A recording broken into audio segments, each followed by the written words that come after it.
So cold email is really about three main aspects. So first one is the leads. So we're going to talk essentially about the success of cold email. We're going to talk about infrastructure. We're going to talk about the copy.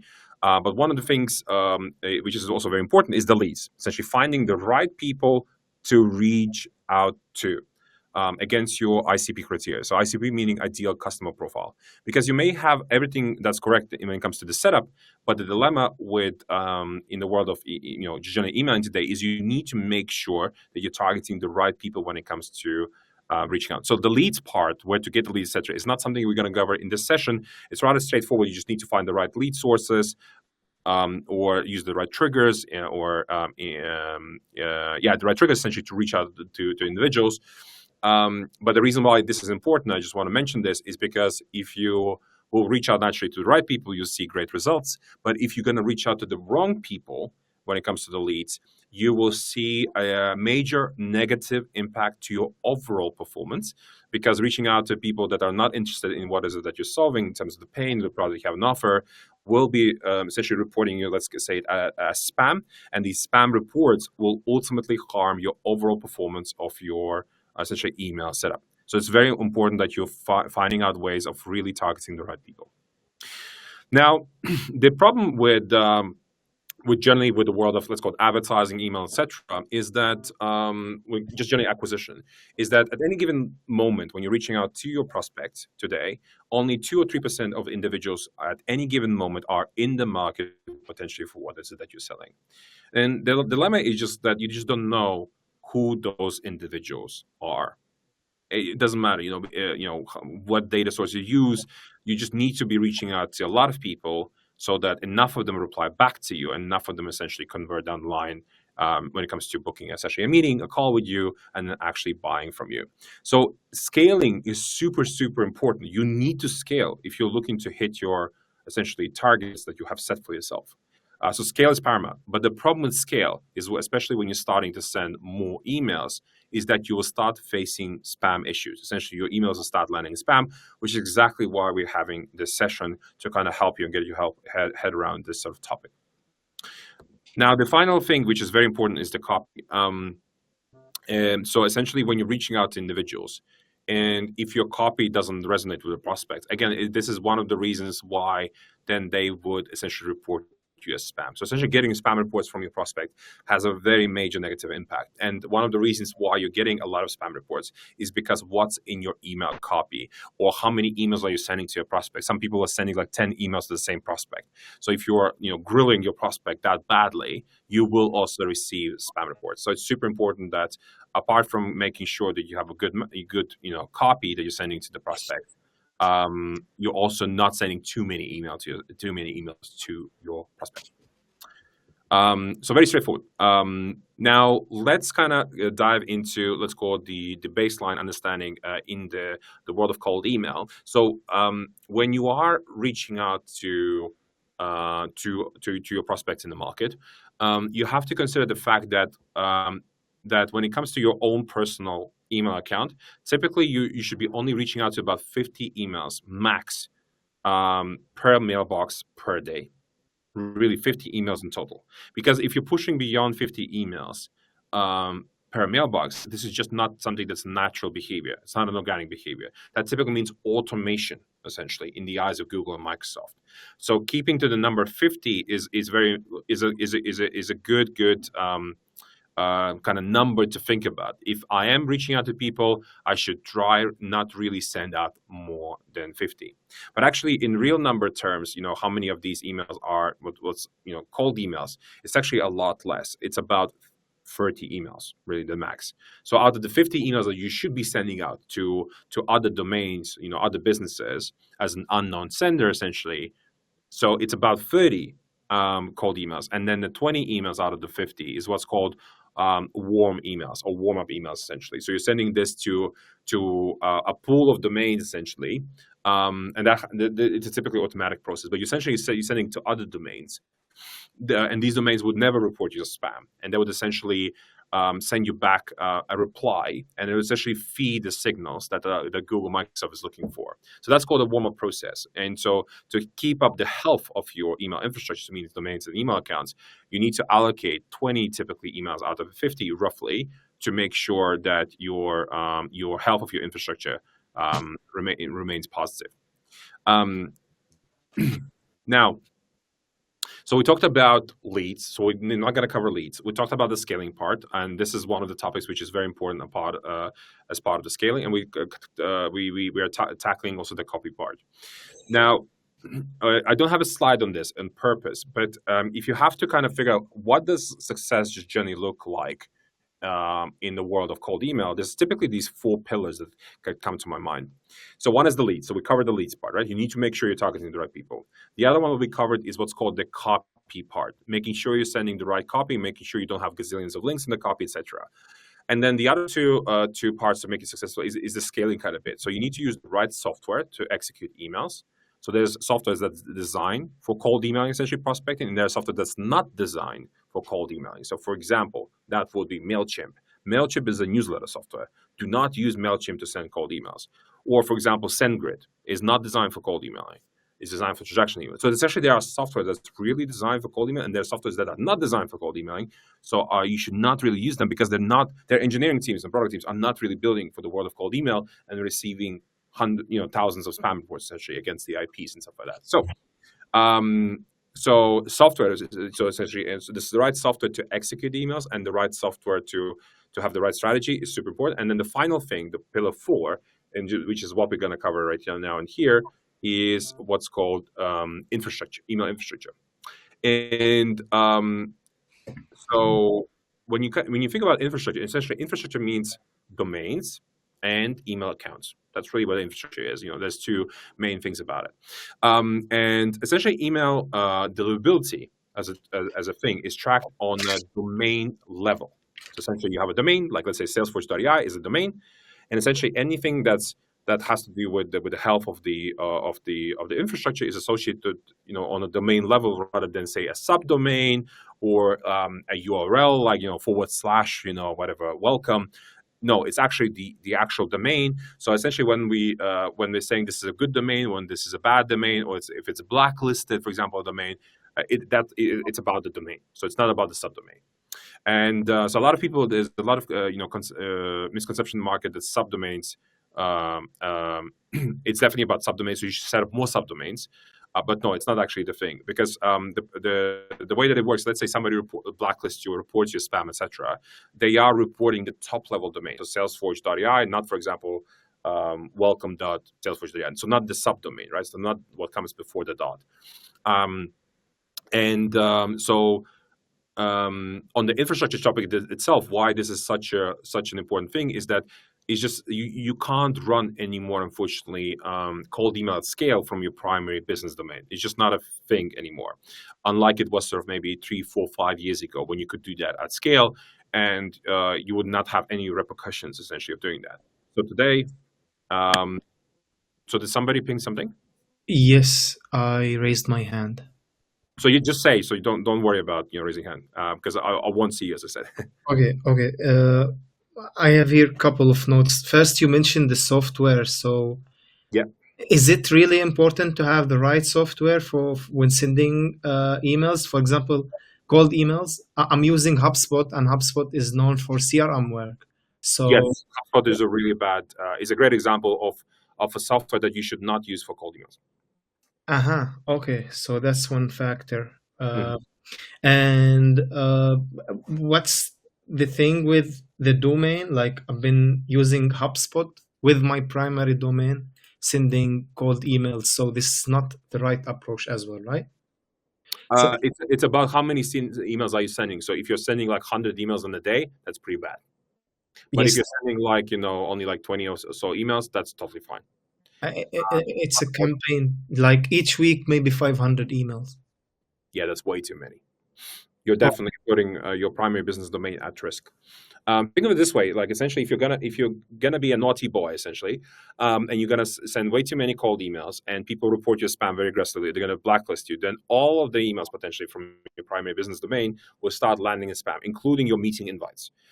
including your conversation with anybody, essentially, that's why you should not put your primary business domain at risk of it's pretty bad these days. So the only way that you can safeguard your primary business domain is by setting up these secondary domains. So here's an example: try Salesforce.ai, get Salesforce.ai, and so on and so forth. You're setting up secondary domains rather than and you're using them. And the reason why you're buying them, you're really buying them to burn them, really, right? So because cold emailing means when you're cold emailing, you will be getting spam reports, and that is negatively impacting your infrastructure.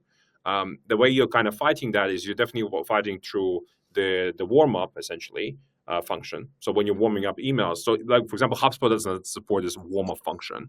So warm up meaning you are circulating emails back and forth to mimic real human behavior, but this is all fake, essentially, activity that happens between two domains. So like warming up the domains non-stop is like a super important thing that needs to happen. So you can't just get around this. So this is why the software that specialize in cold emails, so HubSpot is not one of them. They will typically provision this warm-up function.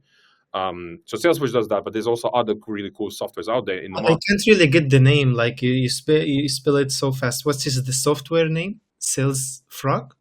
So you can see it in the slides, right? So that I'm showing right now.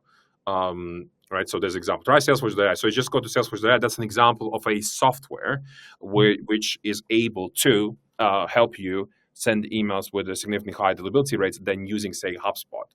Generally speaking, any CRM, doesn't matter, HubSpot, Salesforce, etc., none of them are designed for cold emailing. What they're really good at is doing what's called drip campaigns to the opted-in users. Let's say somebody signs up via inbound motion, right? They sign them to your software. It's totally fine to use HubSpot for that, right? Because the users have opted in to receive communication from you. All right. So the likelihood of receiving a spam report from these users is very, very low, unlike cold emails. And what is the recommendations to revamp my main domain again? Because there is no chance I can stop using it. So been like killing my domain for 2 years now. So is there some practices that we can Yes. So typically, if you're being like, as long as you've been not landing in spam, and people have been telling you you're not landing in spam, that means you're still fine, essentially. But then what you should stop doing is you should stop cold emailing people at this volume levels, because you will get to a point eventually where you will essentially you have negatively impacted the domain. So you definitely don't want that to happen. Now, how many, like when you set up these domains and mailbox, so for example, HubSpot does not accept this setup of where you can essentially have multiple domains, etc., running, and executing. So that's also another problem with some of the softwares out there. They don't support the ability for you to use multiple domains and multiple email accounts from these domains to execute your email sending. So what is the setup? So if I told you that that you can only send a maximum of 30 cold emails per mailbox per day, like that's really the maximum. Some people even do like as low as 5 emails, but really the max is like 30 cold emails. That means if you set up 10 email accounts, that means 10 email accounts, with 10 email accounts, you can send 300 cold emails per day, right? That's really the logic. Now, a lot of people ask me then, how many domains do you need to set up against that? My personal recommendation is that when you set up a domain, let's say try Salesforce.ai, you only set up 2 email accounts. And that means these 2 email accounts from that one domain can send, without no issues, 60 cold emails per day. That is really the setup. So that means if you have 10 email accounts, you need 5 domains against that to have a really what we call solid email infrastructure that you can use to reach out to your prospects systematically, typically without any issues. And this is how you safeguard your primary business domain. So again, there's a recap here at the bottom: 50 emails per day. Just remember that, So you have an inbox in your job, but it doesn't matter, whether it's your primary domain or not. But per mailbox, 50 emails, not more than that. 20 of them have to be really dedicated for warm up. 30 of them have to be dedicated for cold. This is kind of general rule of thumb. The reason why this could go up or down is, for example, let's say if you are in the industry where you are aggressively reported as spam. So if that's the case, then you need to increase the number of warm-up emails and then reduce the number of cold emails. typically you'll have a good sense, from your prospects, etc., whether they are being aggressive with you, etc. Right? So if that's the case, then I would definitely reduce. Cold emails, increase the warm-up emails. However, if you get also a lot of replies from your prospects, a lot of positive replies, right? People love when you're reaching out to them, and you will have 5% reply rate, 10% reply rate. Essentially, if you have very high engagement levels with your prospects, then you can reduce the warm-up down to say about 10 emails and increase the cold emails up to 40. So essentially, you are doing more cold emails because you have such high engagement rates. What Google, Microsoft really love is the interaction between two domains. So essentially, I'm sending an email to another business that has never heard about us, and suddenly they're replying back to me. So that this reply, whatever the reply is, both negative and positive, is really good for your deliverability. What Google really hates is that you're sending emails out and then you're getting close to 0% reply rate. That is really bad. Essentially, having no replies from other domains is really bad for your reputation. Cool. Let's move on. So we have, so that is the setup, right? So the setup is multiple dedicated domains where you typically have this sort of prefix, try, get, whatever, team, that's a prefix. Setting that up, and then having these additional domains, and then having these additional email accounts against those domains. And that is the infrastructure that you use then to reach out to your prospects. And this is just something that everybody does. It is not something that I invented, by the way. This is something that professionals do in this space. Also agencies, consultants, businesses that run millions of emails on a monthly basis, they use exactly that setup, because unfortunately sending any sort of large scale sending from your primary business domain, unfortunately you are killing your domain due to the spam reports that you will inevitably receive. There's no way of not receiving spam reports. The problem is the spam reports essentially, and a few other problems essentially that comes with sending these cold emails. Now, the three things that matter. So once your domains are set up, so these 5 domains, let's say, and 10 email accounts, that's a typical setup, by the way, in our business line. A person comes to us, set us up through one of our products, say Mailforge, 5 domains, 10 email accounts, and then you have to do what's called the email warm-up, right? So we covered this. So essentially, imagine when you set up domains on day 0, with any provider out there, Google, Microsoft, they have no history on these domains, on these email accounts that exist in the email ecosystem, right? They're seeing essentially these domains for the first time ever. And so they need to evaluate then the reputation of these domains, right? Whether these are good or bad domains, because there's way too many bad actors in the email ecosystem that send ransomware, that are real spammers, etc. Right? So to make sure that you're not one of them, you need to essentially build up that reputation for at least like 2 or 3 weeks. And that build up of the reputation is called email warm-up. So typically these tools, sending tools like Salesforce and gazillion other ones, they have these warm-up polls. And a warm-up poll just means, imagine these are like your friends, it's like an engagement pod, right? So you're hooking up your domains, mailboxes, you're clicking a button, start the warm-up. That's all. That's really all it takes. And then what will happen is then you'll start exchanging emails back and forth. And if your emails ever land in spam in the first 3 weeks, then you will be unspammed within that network. So the whole process is automatic. And the emails that are being sent and the content is being sent is all random.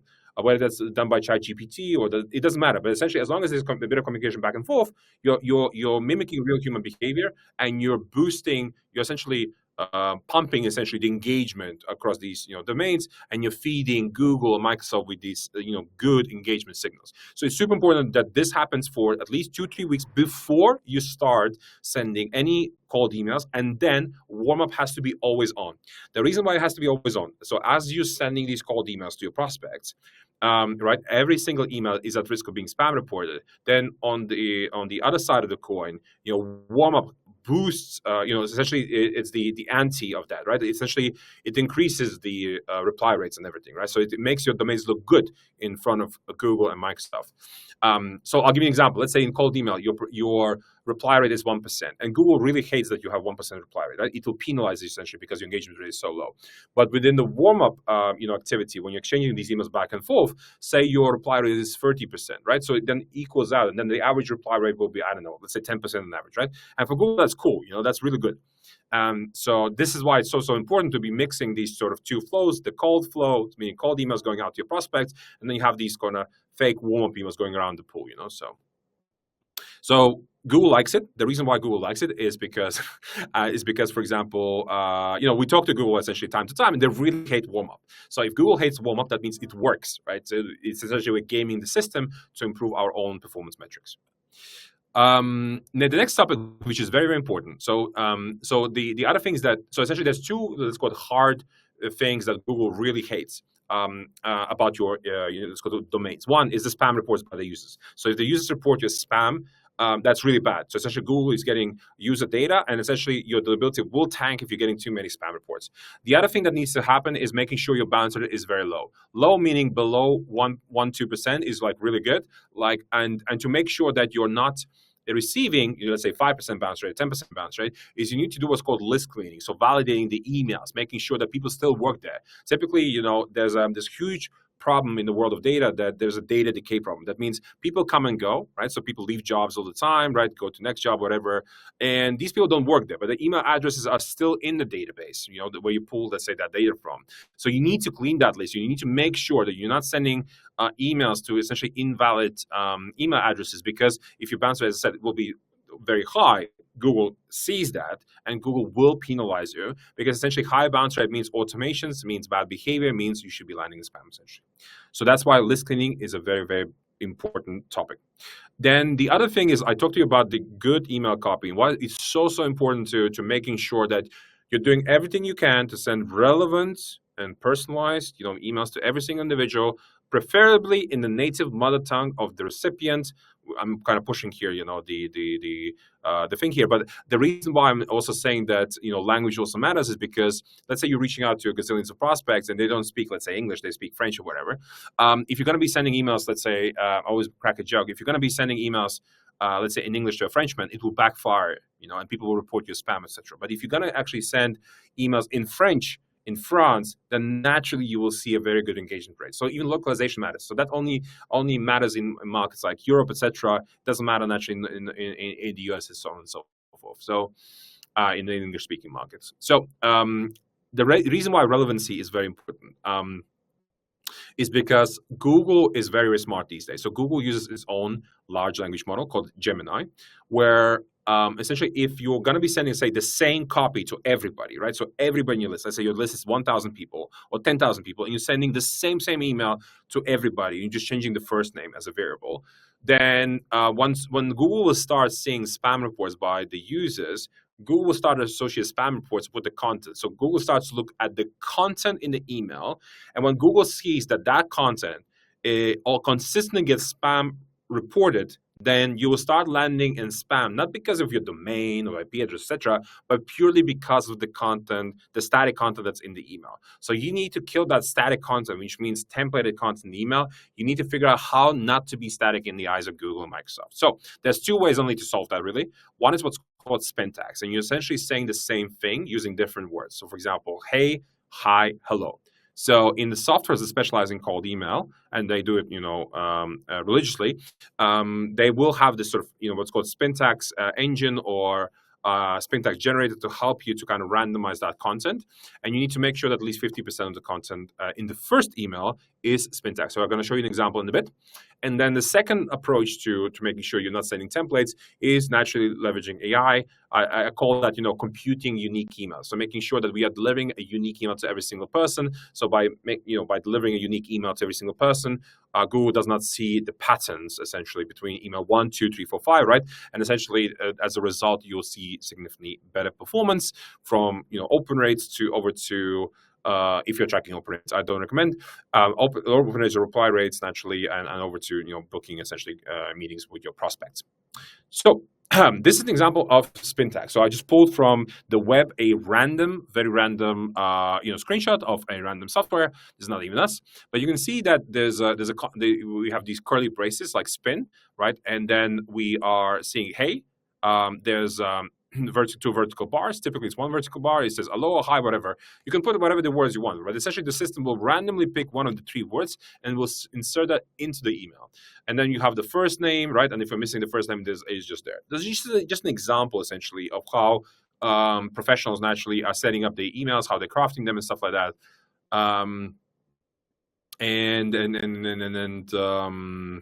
Sorry, where was I? And I was saying, that the first email is what matters whether you're landing in spam or not, right? So it's all about the first email. And that Also means you should not have any links, in the first email. You should want to make sure it's all spin tags, etc. And then in the second email, you can have as much HTML as you wish, as many links as you wish to be included in there. Now, so this is kind of what I call the basics of cold email, right? So we touched upon how your infrastructure has to look like. What do you have to do about the copy? So the copy needs to be either spin tags or you need to use AI. And there's gazillions of AI tools out there in the market to do that. If you have any questions, please do ask. Then we did cover the fact that you need to make sure you're getting the right people to go after, etc., and to use the right software, right? So we said not HubSpot, we said not Mailchimp, probably a few other softwares, right? But essentially use the right softwares to send emails. Now we're gonna go to the section what I call golden nuggets, essentially something for you to really think about because things have changed in the world of cold email. Significantly this year, last year versus sort of 5 years ago, and the rules of the games are very different. So you need to do things differently. So let's start with the first one, and that is called Golden Nugget 1: disable open tracking. So everybody's used to essentially tracking open rates, and the problem just generally with open rates is that it's a flawed metric because depending on, let's say, whether you're sending an email to a prospect that has a Google Workspace account versus Microsoft 365 accounts, the tracking is very different. How these two different email service providers trigger these tracking pixels. So the way that open tracking just generally works is you need to insert this sort of invisible image, essentially a pixel, into every single email. And when the user opens that email, it fires essentially the pixel. Essentially, that's how it works. Now, Google last year has introduced the ability to track these pixels within the email, and it says images in this message are hidden. So it's suspicious. It's a suspicious, or it could be spam, right? So you can show the images. When you click on the show the images, guess what happens? Nothing happens in the email because the image is invisible. You don't see the image, but it will still, trigger or fire the email. Essentially, it will send a ping to the server of the email saying that this email was open, right? If you click on show images. However, it has introduced another problem why you should not track open rates. So first of all, it looks really weird, right? So when you're going to receive an email like this, and I bet probably you have received at least one email where it has been shown like this. That's because somebody's tracking the opens of that email. That's why you're seeing this banner by Google, essentially. But the real problem is that is this button that started to appear, like report as spam. And I was telling you, really, it is killing your deliverability, right? If people are reporting more and more as spam. So problem one is the banner starts appearing, right? And people are essentially less likely to come back to you. Problem two, much bigger problem, people starting you to report slightly more or maybe significantly more for spam, for sending these emails. And it then ruins your whole email infrastructure. It may burn these secondary domains that you're setting up as well because you receive too many, say, also spam reports against these secondary domains. So yeah. So I'll stop here for a bit because I know I've been talking for a bit. Any questions at this stage, guys? Does it make sense so far? Anybody has any questions? All good? Let's continue. So I just want to make sure that I just don't talk to you, but if it's common sense, I just want to continue on and maybe stop at points where maybe you have a lot more questions. So golden nugget number two. So we had an example where you're using your, go on. Yes, I have a question. Can you hear me? Yes. Okay, so I just moved recently to a company where I just work with enterprise sales accounts. So my target is just to focus on 30 lead accounts per year.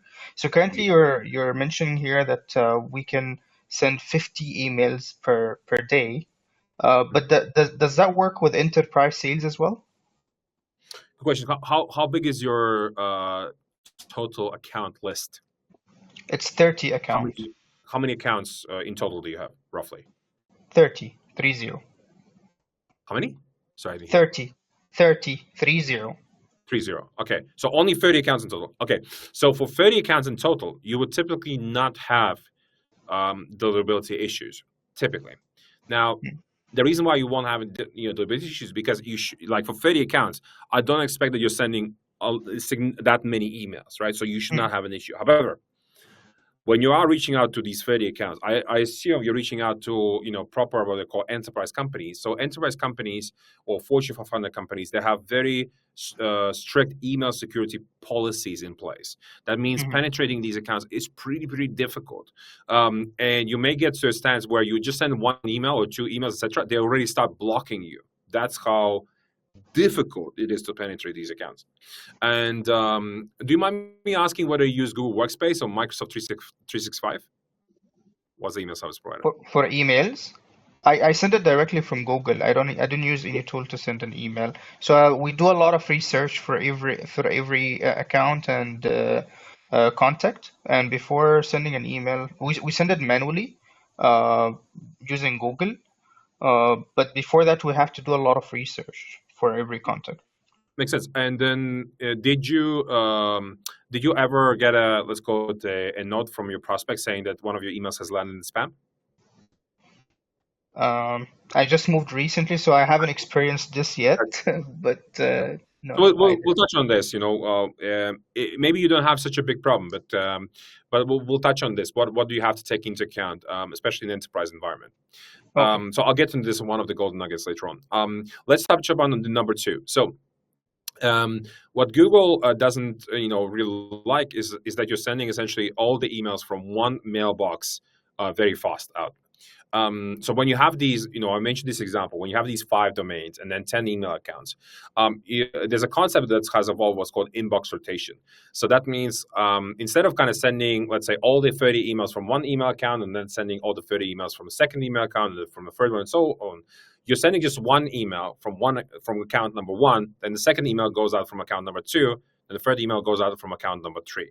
That means we are rotating the inbox, the mailbox essentially that you're using for every single next email that is about to go send out. We're randomly picking essentially the mailbox. That concept is typically called inbox rotation. You're rotating the mailboxes for every next email that has to go out. So when you're rotating the mailbox, it improves your deliverability. And it also confuses the Google spam filters essentially as well. Instead of sending, all the 30 emails, very fast from mailbox 1, right? So we're spreading the load across more email accounts, and the spreading of that load improves your overall deliverability. Now, so this is where the reason why I asked about what do you use to send out Google, to these Microsoft 365 accounts. So the best way to think about ESP, so ESP means email service provider, is that let's say you're a new business or even a growing business. One of the things I highly recommend is, especially if you're looking to do cold email for a very long time, is to try and use the email infrastructure that your prospects are using, and you can kind of very quickly suss it out by essentially ask every single prospect when you jump on the call. I was just wondering, what do you use, Google or do you use Microsoft? Like, very simple, and you can kind of ask let's go 10, 20 prospects, and it'll give you a good glimpse on what is it that they use. That's something that you can do on a call. But the other thing that you can do is you can also go to a tool called mxtoolbox.com. In mxtoolbox.com, you can enter, for example, these 30 email accounts, these 30 domains from your prospects, and then you can see whether they use Google or whether they use Microsoft. So the reason why this is important is because there is definitely some data to suggest that you will have typically easier time to deliver emails to your prospects if you share the same email service provider. So essentially, if let's say 90% of your prospects use Microsoft 365, the argument here is that you should also use Microsoft 365. And so that's how you should choose which infrastructure provider you should go with. So there's definitely some data to suggest that, but it's something for you to keep in mind. It is particularly important when you are scaling your cold email activity. But like at low volumes, it does not matter as much. Yeah, go on. Is there a workaround instead of creating for example, I'm using Google. Is there a workaround instead of using Microsoft? We engage with service provider, like you're saying, cold emailing service provider, and they do the workaround for us. Is this something valid?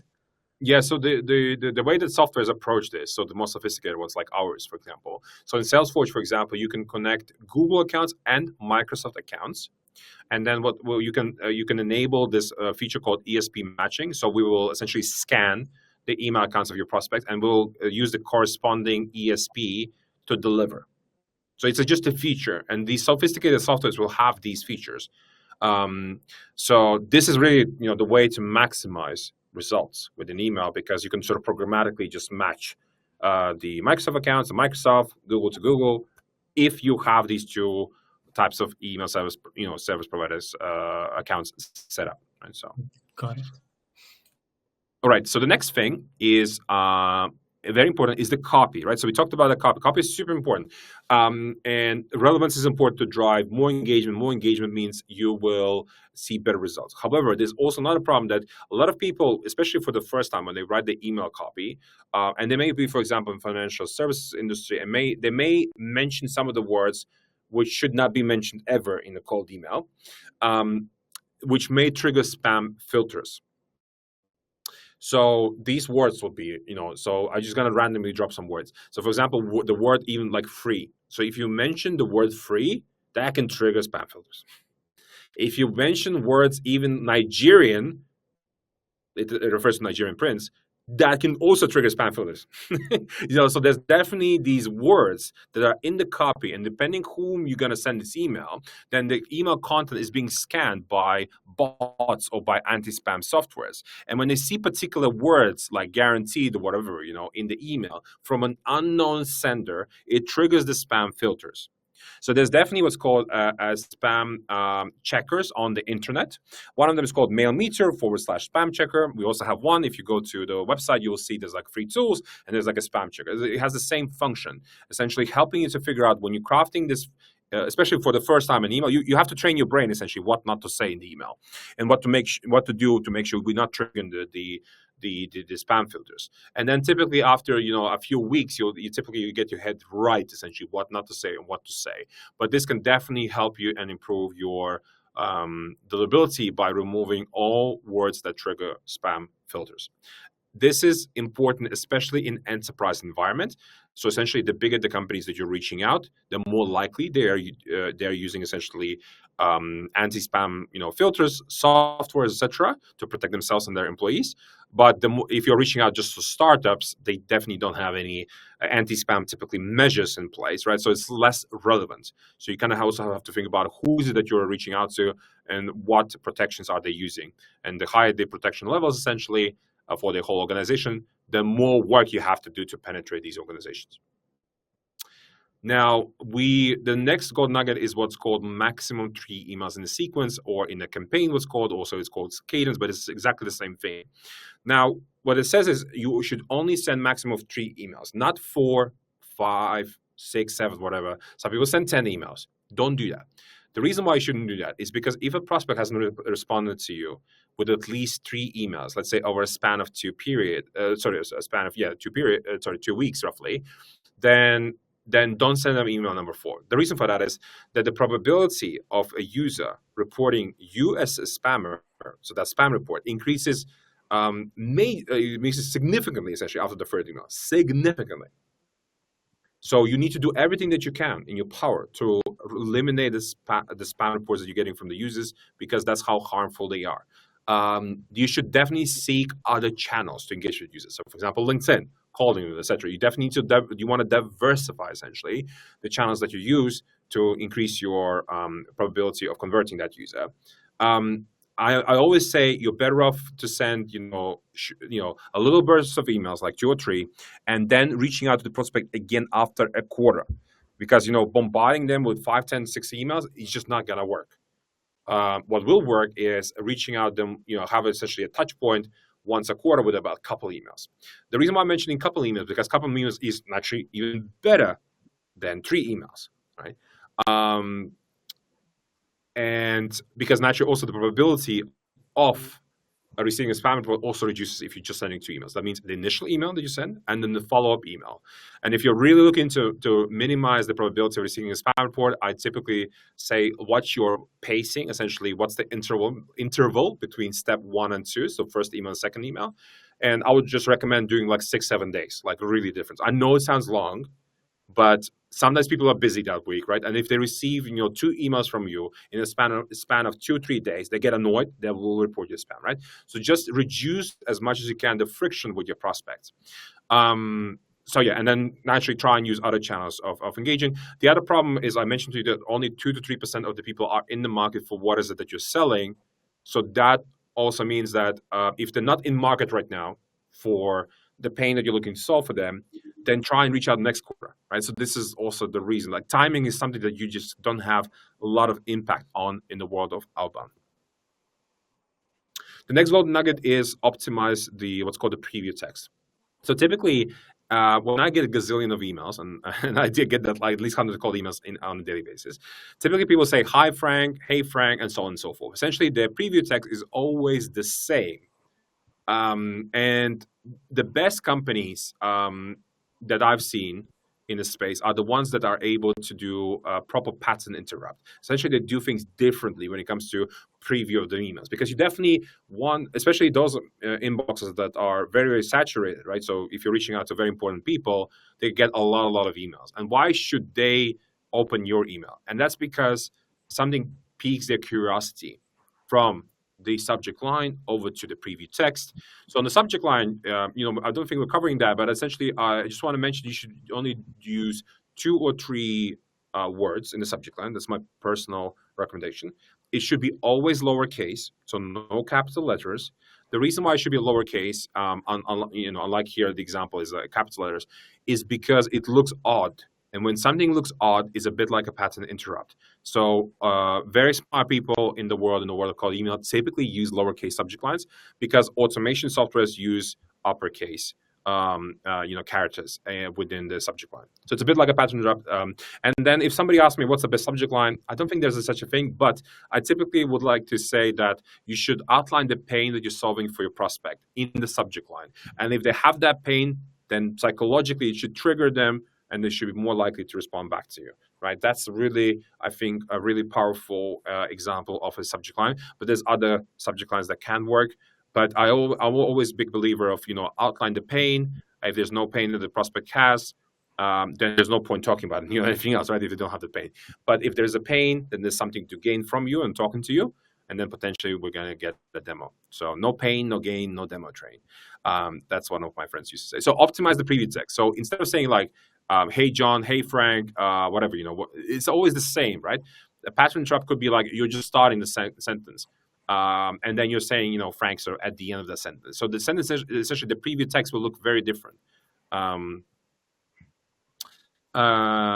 Cool. So the next one is what's called CTA. So call to action, soft or hard CTA. So a soft CTA is an open-ended question. So for example, is this a priority? Is this on your roadmap? Is this something you're looking to solve this quarter? Essentially, it's open-ended question. Open-ended questions typically result in more responses coming back from your prospects.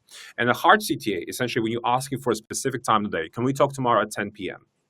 You're asking for a specific time, but you haven't earned that time. And prospects are very busy. So for example, I have 10 to 20 meetings per day on average, just to give you an idea. I'm a CEO of a company, a lot of meetings, a lot of things happening.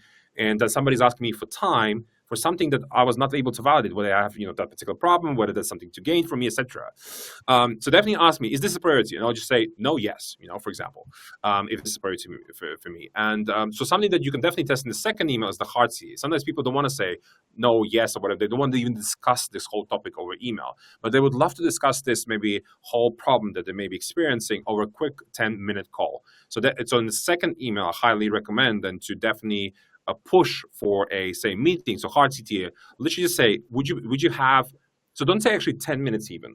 When you actually also give odd numbers in the world of marketing or in the world of email, it actually results in a high conversion rate. So you can say something like, would you have 12 minutes next week to chat about this particular problem at, 10 a.m.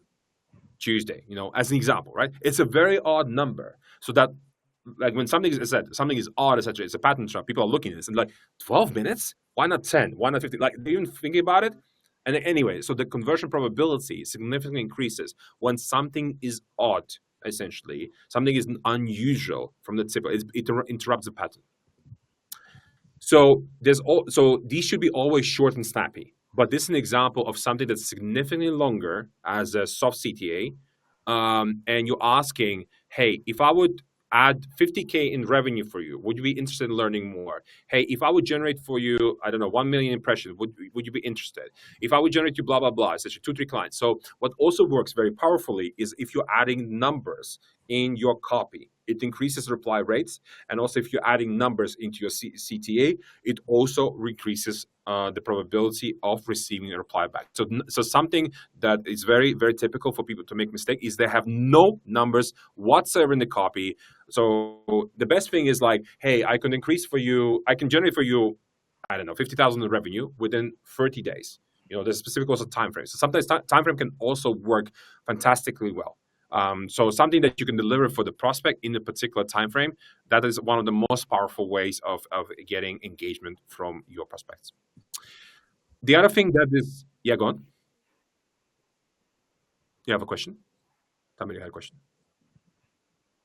Not hearing it. Maybe shy. Misclick. No, we don't hear you. So you're either muted or, yeah, you're muted, Hassan. Yeah, I'm sorry. I said I need to go in a few minutes, and I really enjoyed the session. I might forward it to our commercial manager. But will we have a summary of all of this with the presentation sent to our yeah, I think so, yeah. I'm not sure how the system works, but I think, yes, that's the case. Yes, please, because I really need to do some follow-ups. No worries. We're nearly done. Okay. Thank you so much. No worries. Thanks, Hassan. So just to kind of finish off on a few things. So the other thing which is very much underutilized but can significantly increase the probability of you getting engagement from your prospect is leveraging PS lines in a very powerful way. So PS essentially gives you another opportunity to essentially pitch something to the prospect. But the pitch in itself should not be about the same thing. It should be something totally different. So let's say we have the main body and we're talking about something in the main body. But in the PS line, we could have something that would give of in significant value to the prospect. So for example, it could be like a cheat sheet. Hey, here's a free resource essentially that you're providing to the prospect. Would you be interested to get that cheat sheet from me? So that's an example of PS line. Yeah, somebody had a question? No? Not hearing anything? Ding was just that the meeting's ending in 5 minutes. Okay, cool. So yeah, we're nearly done. So gold nugget number 9, make sure you have no links, no images in the first email. No links, no images in the first email. You can definitely have a lot of links, a lot of images in the second, third email, etc. If it's threaded, chain. The reason why you should have no links in the images, it also harms deliverability. It also increases the probability of landing in spam. And just no, essentially plain text, no images, no nothing. Even in your signature, make sure the signature is plain text. Like a lot of people love to have a lot of HTML, a lot of images in the signatures. Yes, it can increase credibility, but the downside of that, especially if you're targeting bigger companies, they really hate HTML, really hate any form of images because that's a security risk for all of these companies. How you can increase also conversion rates with an email. Think about other forms of communication, not just text, right? So think about using memes, GIFs, or videos. So we covered videos in the previous part, but that can easily significantly improve your your reply rates. I use them not just in top of funnel, essentially generating demos, but also as a follow-up post demo when the prospect doesn't reply to me, right? Because we discussed them purchasing, for example, our software, let's say after a week, but they didn't come back to me. And instead of me being, this nagging person, like, hey, any feedback, any whatever, you can just send a nice and funny GIF or meme to the prospect to trigger a response. And this comes from a software called Vidu.io, VIDU.io, where you can generate highly personalized memes back to the prospect and GIFs.